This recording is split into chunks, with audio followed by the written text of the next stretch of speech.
Welcome to the Vilest Rag, a podcast hosted by the Ubyssey, Ubyssey's student newspaper. I'm Elena Massing, I'm the Ubyssey's features editor, and your host for today, alongside Ayla Chaudhry, our editor-in-chief. Hi, happy to be here. How are you? I'm doing okay. How are you doing? I'm okay. I'm a little sleepy, but this is the real. podcast grind never stops. True. What's new with you since the last time you were on here, last week? Not too much. More or less everything I was working on last week continues.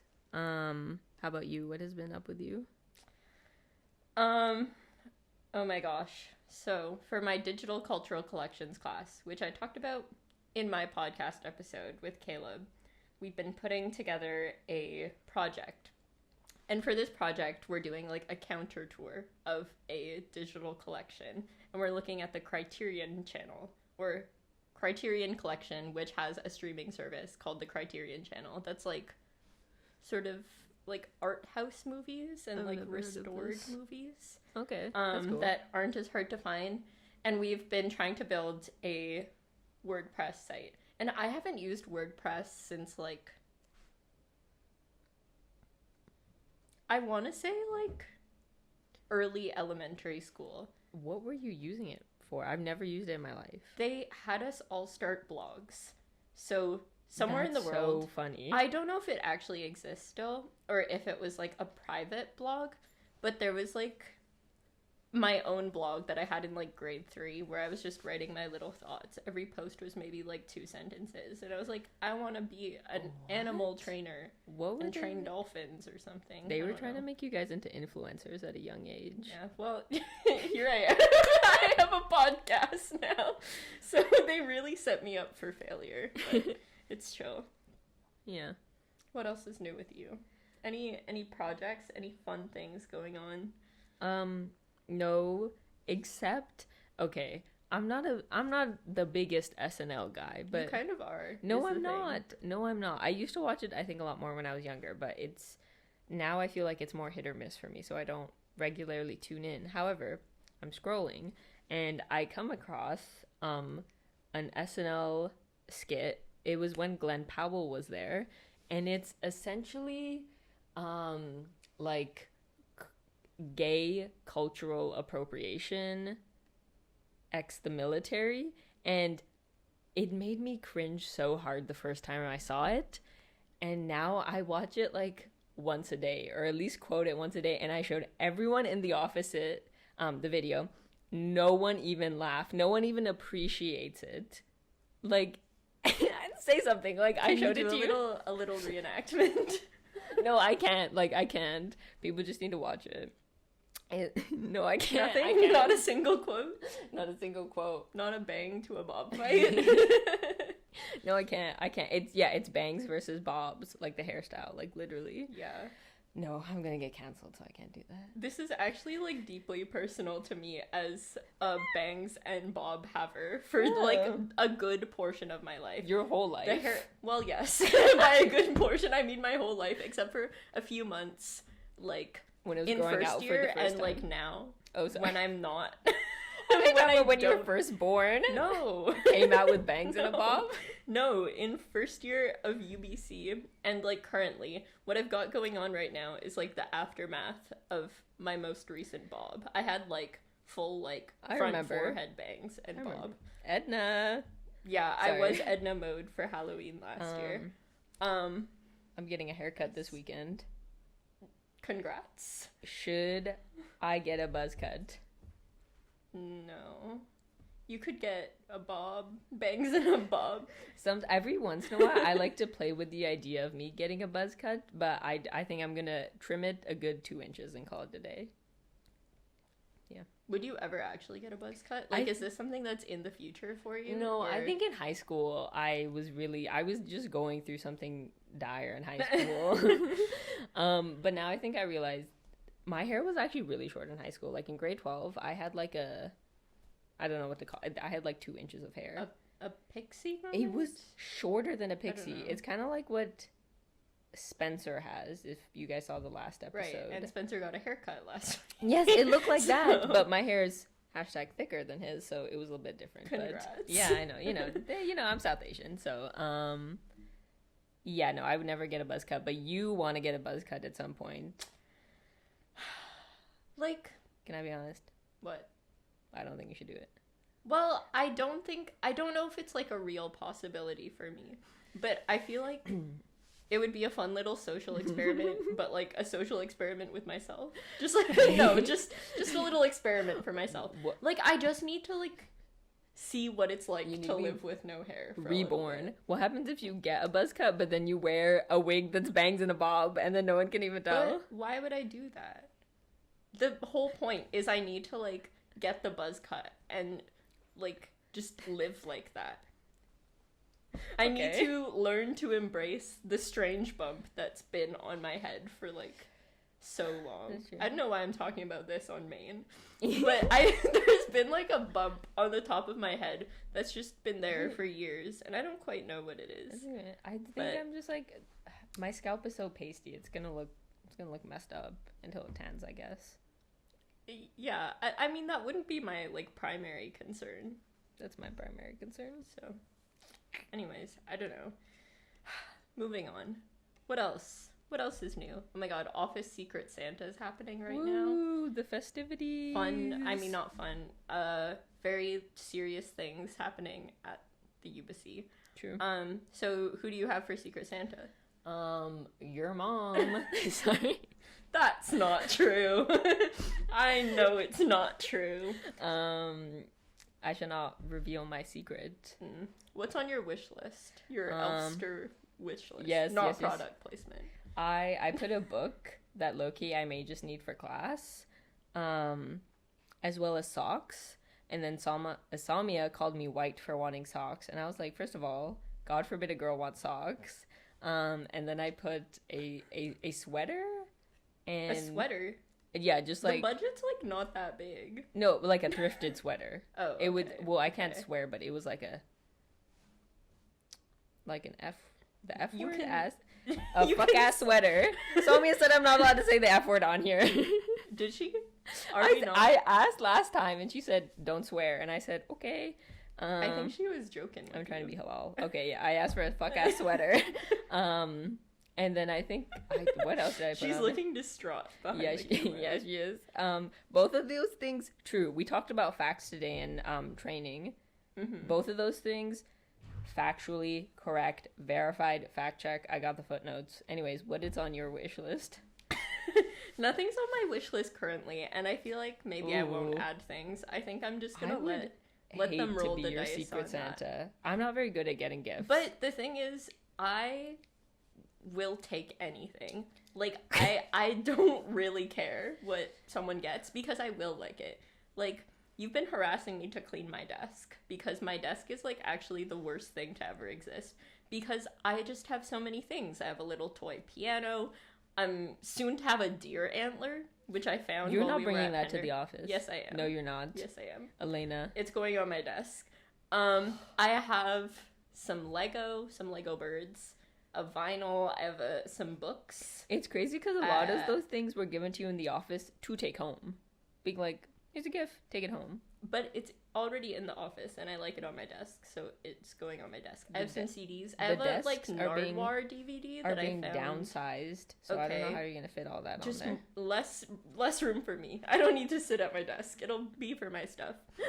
But I also have my Spirit Plant Medicine Conference poster, which was found in the trash by former coordinating editor, Puvin, I think. Yeah, he did say this. And he was great, but I have plans for that. Don't you even worry.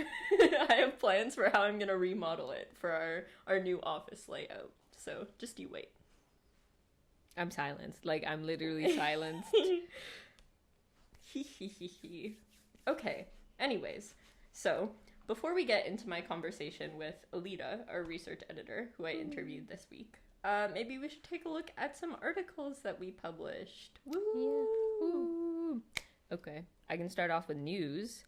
huge things out of there. The Proctorio lawsuit against a former Ubyssey staff member ends after a 5-year saga. By Stephen Koser, our news editor.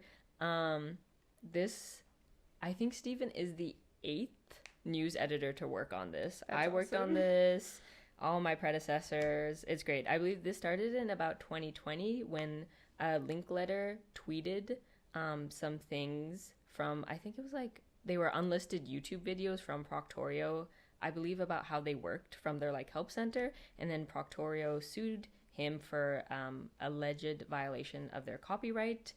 And many things happened over the course of the years, but it has come to an end. And the lawsuit was just ended. Didn't go anywhere. So. Wow. So what's next year's news editor going to work on? Exactly. There's nothing We're going to have left. to get rid of the position. There's no more news. What? Okay. Well, opinion section. This week we had a new piece by external politics columnist Maya Tomasi from her column Powers That Be, called Limiting New International Students Says Something About the Limits of Canada's Political Imagination. So in this piece, she argues that the Liberal government's immigration policy is about economics, which is no surprise if you understand the genealogy of Canadian politics. But Latin America's humanist politics offer an interesting comparison. Mm-hmm. And in my own section, features, we have a profile on Carla Gillis, on her life post-Plumtree, by Ewan Keenan. And Plumtree was huge for high school me. Their album Mass Teen Fainting did like numbers in my Spotify playlist. And now she's based in Halifax. Oh my gosh. She's working as a therapist. That's huge. But she's still making music with her sister Lynette. And that's beautiful. Awesome. I didn't know you listened to them. Yeah. Oh. Well, I didn't know you in high school, so, you know. Well, there you go. Yep. From arts and culture, we have the Ubyssey Film Society Goes Global with International Horror Festival by Jenny Wynn, with photos by Sydney Shaw. And this piece is looking at the Film Society's global film festival, where they screened movies of different languages and eras, which was really cool to look at why they do this. And we also had a piece called Remembering the Dead on Dia de Muertos with Ubyssey Mexa, by Zoe Stoyanovich, with photos by Julian Coyle-Forth and Sydney Shaw. And this was looking at the celebrations and how Ubyssey Mexa put together the festivities. Really locked in on the names there. But in sports and recreation, for Ivy Liao, table tennis is more than just winning. This is a lovely profile by Maya Cesario with photos by Zoe Wagner. And you can read all of these pieces and more at our website, ubyssey.ca, which is updated daily. And in this episode of the Vilest Rag, I have a conversation with, surprise, surprise, another member of our editorial board. There's so many of these guys. This week, I spoke with Elita Menezes, who is our research editor, and stay tuned after that to learn about Ubyssey editors getting kidnapped, explained by columnist Quyen Schroeder. So that's all from me for now, and we'll be back again after a short break.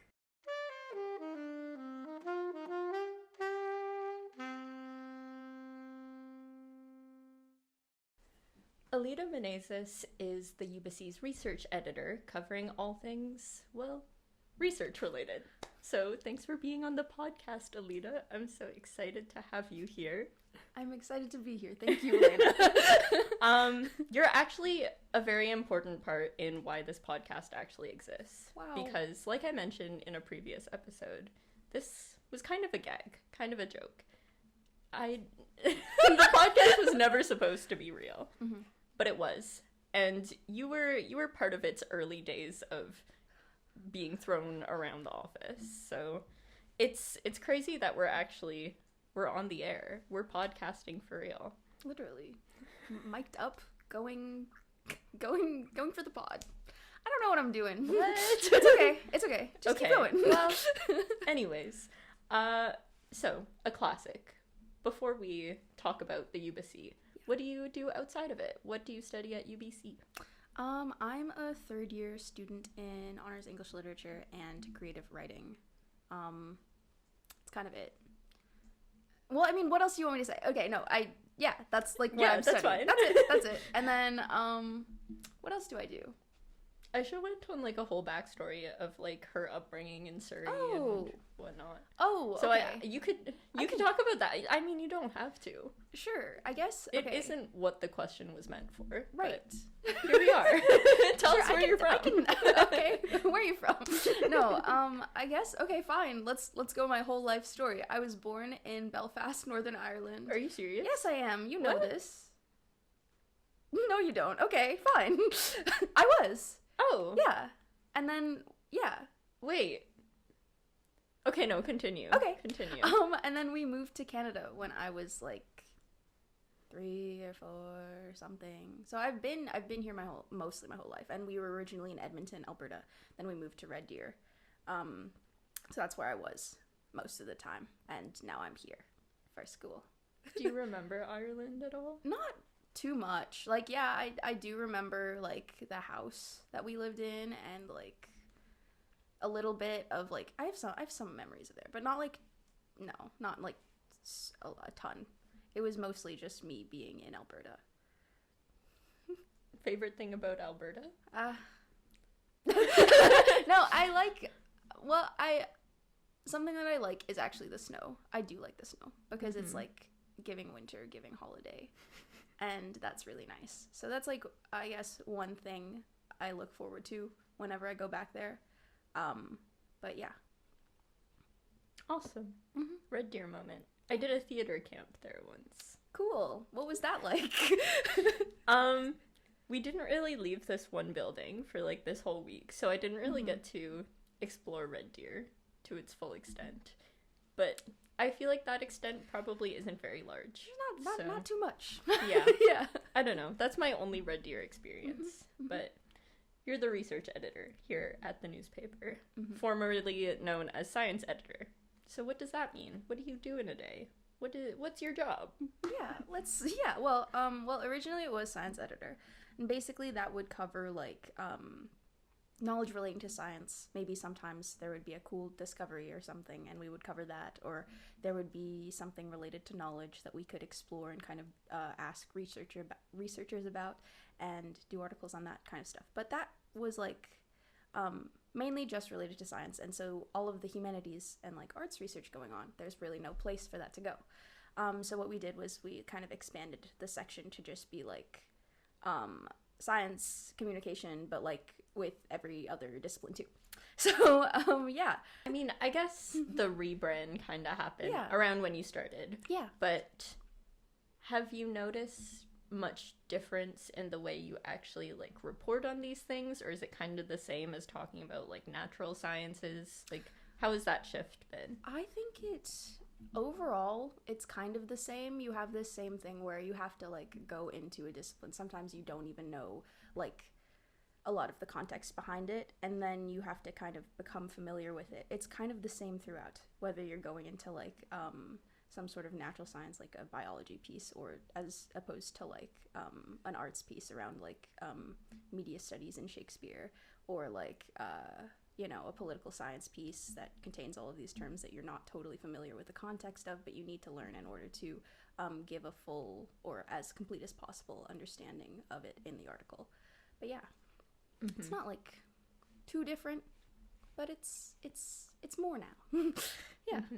What is it like to report on things that you don't necessarily study? Like, I guess science more broadly, but also there are so many different areas within science and the humanities that are so different from each other.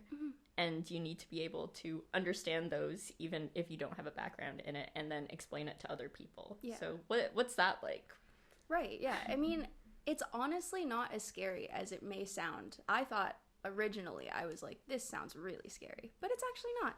Usually, you have to build a lot of context beforehand, and so what you can kind of do is read through. I mean, let's say we're doing an article on like some sort of paper that's come out. You could read through the paper and then, look for words that you don't know, and then you can search them up later, or you can just get an understanding of the piece, and then just make notes as you're going along. And then if there's some things that you don't understand, that's like a perfect opportunity to clarify them in an interview with one of the researchers.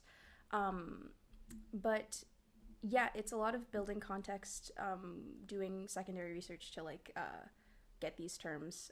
But we're not looking for like the complete step-by-step of everything. We're looking for what's going to matter to readers and to other people so that they can kind of access this world without knowing everything. So yeah. Are there any publications or individuals that you feel like do science and research reporting particularly well that you turn to for inspiration? That's a good question. It's not really something I'm usually seeking out, so I'm curious who does it. Yeah, no, I mean, papers have like science sections. I found it actually more difficult to find like humanities related stuff, because usually that sort of thing comes from a person reporting like talking about what they do rather than what we do, which is report on what other people are doing. And so there's more I guess there's more like opinion to that, like other examples of it. So it's been hard to find maybe humanities things, humanities centered articles that are similar to what we do. We just kind of do like science communication but with other stuff. So like, yeah, I mean, I don't know that there are necessarily papers that I would go to like see like particularly good examples, but I mean, it's everywhere. Yeah. Yeah, I'm glad this rebrand has happened because I guess being based at a university, like there are lots of options for things we can talk about. And I think a lot of humanities and social sciences research was kind of just getting left behind, save for like the occasional psychology coverage, which seemed to happen sometimes. Yeah. But it's just, I think this is a really good place for this to be happening. So I'm glad this shift has happened. But maybe you can talk about how you ended up in this position. What were you doing at the Ubyssey before, and what brought you here in the first place? Yeah, so last year, I was the humor editor. Quite a jump. Quite a jump, truly. It's a very different style of editing.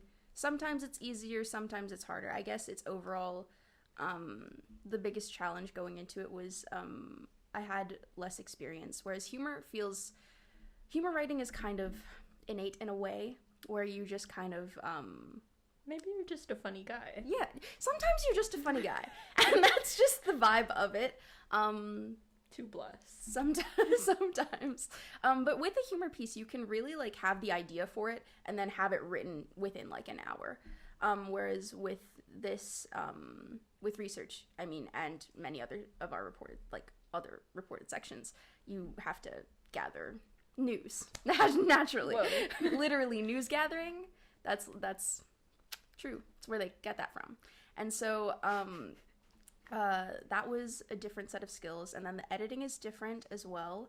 But I sort of wanted a different range to go through, because when you're humor editor for a year, it's fun. It's also, you know, it gets old. But like this job has given me a lot more opportunity to explore reporting, and I'm pleased at my time so far. Yeah. Yay. Yeah. Yeah. And did you have much journalism or writing experience before you came here? What was your background like in that area? Right. Not journalism experience, I will say. I've been writing for a while, a long time, like unofficially, and then in high school there was like this club where we would publish books of student writing and photography, and I was like the editor-in-chief of that for 2 years. But in middle school, me and my friend wrote a whole fantasy novel. What was that about? I mean, imagine what 13-year-olds think a fantasy novel is like.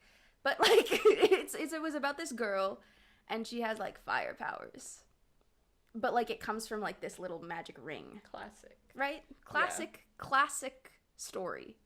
And so she goes on this whole adventure, and there's a cast of characters, and basically there's this land that's like freezing the place, the nation, and it's creeping up, and so she has to stop the land from freezing over. So you wrote Frozen?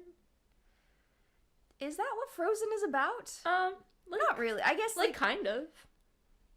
I mean, I guess there's no like firepower aspect, and it's more about like, the power of like sisterhood and love. I don't. None of the characters were sisters. So, well, how did it end? What happened? That's a spoiler. Are you gonna release it? Probably not. She succeeds. There's also this prince character who's like trying to become king of the kingdom. It's a whole thing. He's so like, Frozen. Oh my god. No, he's not evil though. Like, well, that's like a whole. This is a lot of lore. So, no, he becomes king of the kingdom. Yeah. And everything's fine, except for the twist at the end, which I shan't reveal. Can you reveal it? No, Elena. Well, I would have to explain. Okay, fine. Well, there's this whole thing. Okay, so basically, there's this other character. You know what the character's name is? Julian. As in arts and culture, yeah. Julian. Crazy. No, but he dies in the final battle, and that's kind of like his death kind of triggers Melanie is the fire girl. Melanie is the fire girl, and she that's what triggers her to like go crazy with the fire, and like there's like also the mafia. What? Yeah, that too. What? Don't worry about it. But yeah, that's also one of their ops in the story. No, it's not. It's a gang. I don't know what's going on, but basically, she just like she solves the problem, but at the end, the very final twist, it's revealed that the prince actually was the one who killed Julian. Right? So like that's the Frozen. Twist. Is that the? I actually don't remember. Like maybe. Okay, for sure. I don't know. Is fiction writing something you are planning on doing post university? Given your creative writing situation? I don't know yet. It's like yeah, I have ideas for books and whatnot, and I would love to bring those to fruition. I've being like since coming here, I think I've gotten into more like other genres like screenwriting and stuff like that, which I'm really drawn to as well, but overall it's kind of up in the air. So, I don't know. Yeah. Mm-hmm. What's your favorite movie? Or not favorite movie. What's a movie that you think is very well written? Oh, well those are two different questions. Yeah, I changed the question. Elena. Yeah, okay, I can fine. do that. Okay, fine. No, I'm going to say my favorite movie is Kung Fu Panda 2. And movie I think is very well written. Well, that's difficult. Kung Fu Panda 2. Kung Fu Panda 2. Like it's a really good movie. I guess I've never analyzed how well that movie is written. But like it was awesome. So what else? What other movies are good? Do you have a favorite movie, Elena? Or a movie that you think was well written? I think my favorite movie, Basic Choice, but is Everything Everywhere All at Once. Okay, fair. And I think that was also a very well written movie. So I'm gonna say the same thing for both. Okay. But, yeah, I need to watch that movie. I haven't seen it. Really? No. Oh, I think you'd like it. Probably. It's fun. It's a little zany. You're a zany guy. Okay. Thanks, Elena. No problem. Yeah. Okay. Yeah. So, I guess I'm going with Kung Fu Panda 2. Like, I would really have to look through my brain for, like, best written movie. Okay. Well, we'll have you back on the pod another time. Really? Sure. To discuss movies? Why not? Are you guys gonna do, like, an outtakes episode? Maybe. That could be cool. I feel like... I don't know if we have the video footage for all of them. The thing is, some of our video footage got wiped. Some of it got deleted, and we had to secret. We had to redo some things, but it's okay. It happens. You learn something new every day. True. But back to research. Yeah. What is the most challenging part of your section and the work that you do here? Yeah, I would say that, like, getting the background information, is kind of a challenge, because you can get a very surface level definition, but you don't know if, like, contextually within the discipline, there's a lot more to it that is important for people to know, or, so really, you can really get into a hole with research and, kind of trying to get a complete definition of what you want to, include in the piece. So knowing where that line is, I think, is a unique challenge to the section. Yeah. Mm-hmm. And I have another science question for you. Okay. But I can't say this word. But expletive, marry, kill. Oh my god. Physics, Yeah. chemistry, Yeah. biology. Yeah, this is good. Typical This is science question. good. Typical science question. Kill physics. Why? I don't like physics.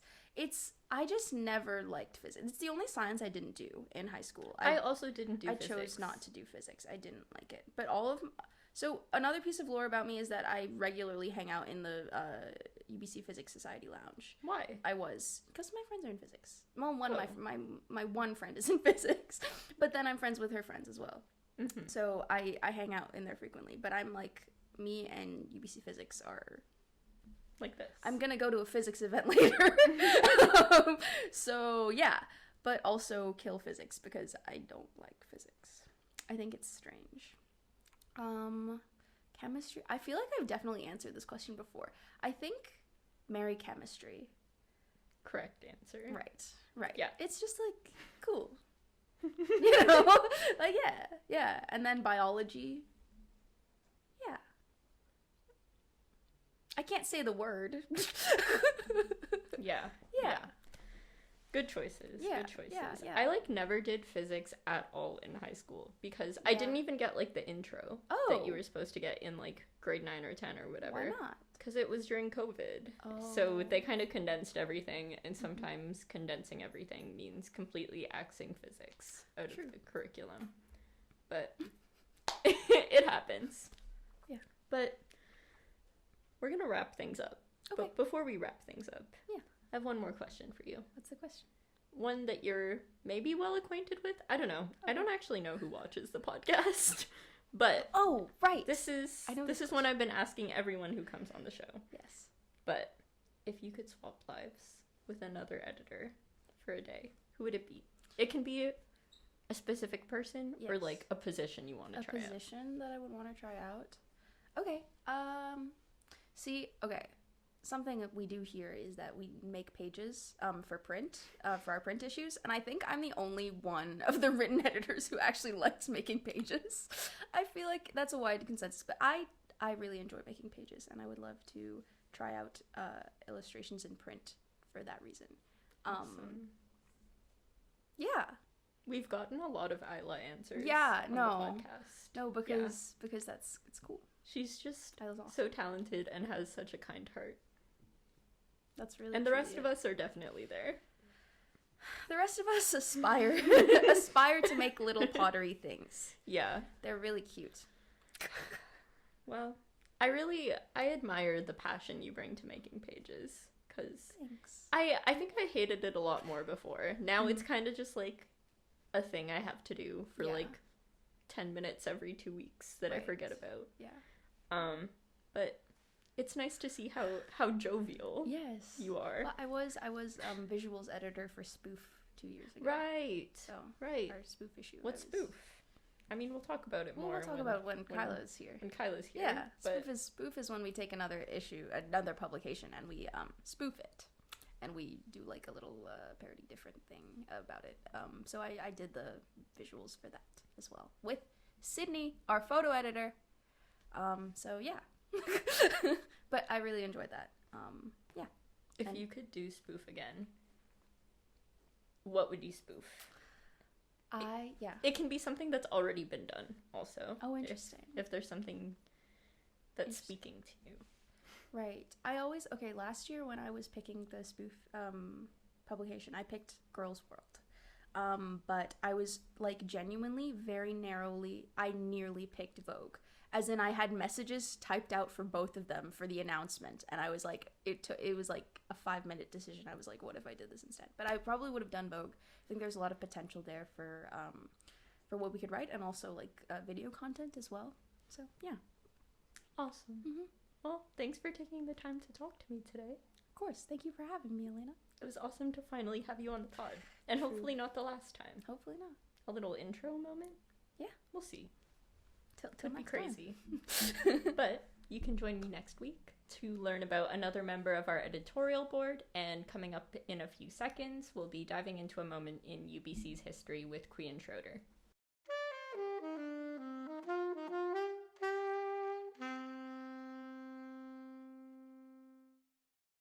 Cast yourselves back to 1951. I Love Lucy airs its first episode. Then Princess Elizabeth visited Canada for the first time, and esteemed childhood author Rush Limbaugh is born. This is going to be a very brief dabble into the history of Ubyssey kidnappings, and I cannot emphasize this enough. Please don't kidnap any of us. I would like the folks in this office to consider me their friend, and I think my inspiring a kidnapping would not be conducive to that. So please, please, please, please, please, please, please, please, please, please, please, please, don't kidnap any of the people who work at the Ubyssey, please. Anyway, you might remember that we mentioned this kidnapping in a previous episode. On October 26, 1951, Ubyssey columnist Alan Fotheringham publishes a piece for his column Campus Chaff, which covered an engineering event. In it, he pokes fun at engineers, saying that engineers are not sex mad, they are simply mad, and also discusses the Lady Godiva ritual, in which a naked woman rides around on a horse. In his column, Fotheringham claimed that the Engineering Undergraduate Society executive tried to claw back 99% of the $25 they paid the, quote, featured stripper who had been, quote, wearing a costume which resembled a barbed wire fence. Enough to protect the property, but not enough to obstruct the view. The next Friday, the engineers took their revenge on Fotheringham for that column, and the revenge was presented in two versions of events in the Ubyssey.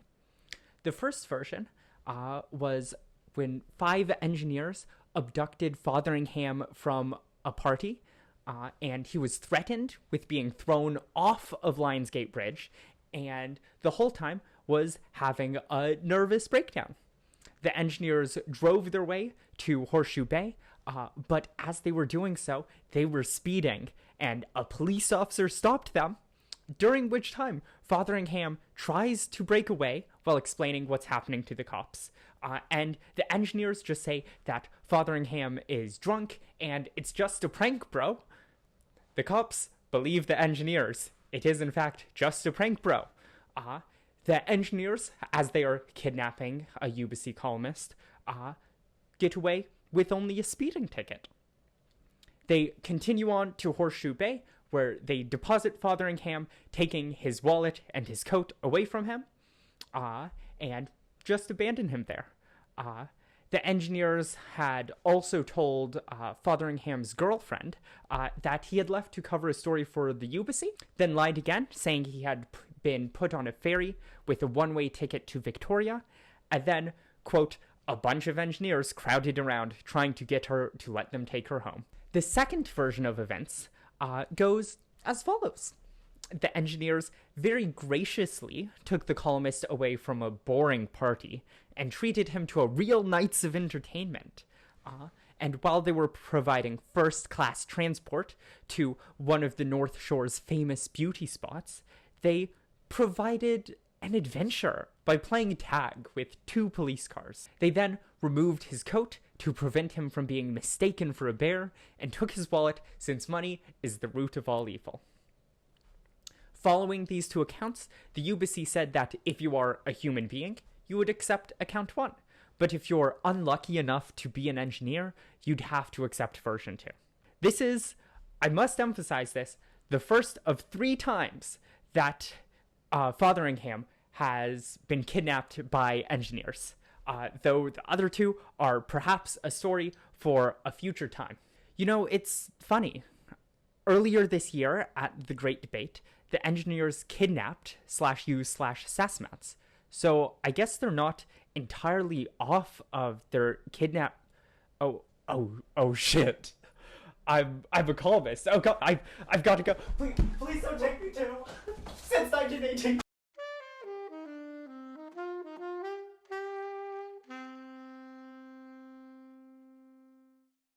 In this episode of the Vilest Rag, you heard from Elita Menezes, the Ubyssey's research editor.